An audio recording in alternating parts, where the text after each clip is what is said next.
Hello guys, నేను ఇప్పుడు ఎక్కడ ఉన్నాను తెలుసా? ఆనంద్ పారడైస్ మల్టీప్లెక్స్లో ఉన్నాను. ఎందుకు వచ్చాను తెలుసా?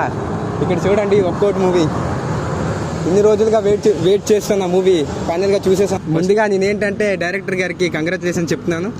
ఫస్ట్ టైం ఒక అండమాన్ నుంచి బిలాంగ్ చేస్తూ ఒక మూవీ తీయడం అంటే ఎంత ధైర్యం ఉండాలి మ్యాక్సిమం.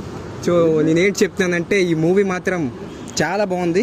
ప్రతి ఒక్కరికి నచ్చుతుంది. నేను నిజంగా చెప్తున్నాను, ప్రతి ఒక్కరికి నచ్చుతుంది. హీరో గారి యాక్టింగ్ కానీ, హీరోయిన్ గారి యాక్టింగ్ కానీ, మధ్యలో రాయల్ ఎంట్రీ, ఆ డైరెక్టర్ గారి ఎంట్రీ కానీ ప్రతి ఒక్కటి బాగుంది. అక్కడ సాంగ్స్ బాగున్నాయి, బ్యాక్గ్రౌండ్ మ్యూజిక్ కూడా బాగుంది. ప్రతి ఓవరాల్ మూవీ మొత్తం బాగుంది. నేనైతే చాలా ఎంజాయ్ చేశాను. ఇంకా మా ఫ్రెండ్ కూడా ఎక్స్పీరియన్స్ అడుగుతాను. అలాగుంది సినిమా అయితే చాలా బాగుంది. మెయిన్గా బ్రేకప్ అయిన తర్వాత ఆమెకు చేయొచ్చు అనుకుని నాకు కొత్త ఐడియా వచ్చేసింది. ఇప్పుడు ఎవరికైనా బ్రేకప్ అయితే నేను ఇదే చెప్తాను, సజెషన్ ఇదే చెప్తాను. ముందుగా చూడు, ఫస్ట్ టైం ఇలాంటిది స్టోరీ తీసుకొని రావడం అంటే చాలా గ్రేట్. నాకు నిజంగా చెప్తున్నాను, గణేష్ గారికి ముందుగా కంగ్రాచులేషన్ చెప్తున్నాను. నిజంగా ఇంకా హై బడ్జెట్ మూవీస్ తీయాలని ముందుగా చాలా కోరుకుంటున్నాను. Thank you.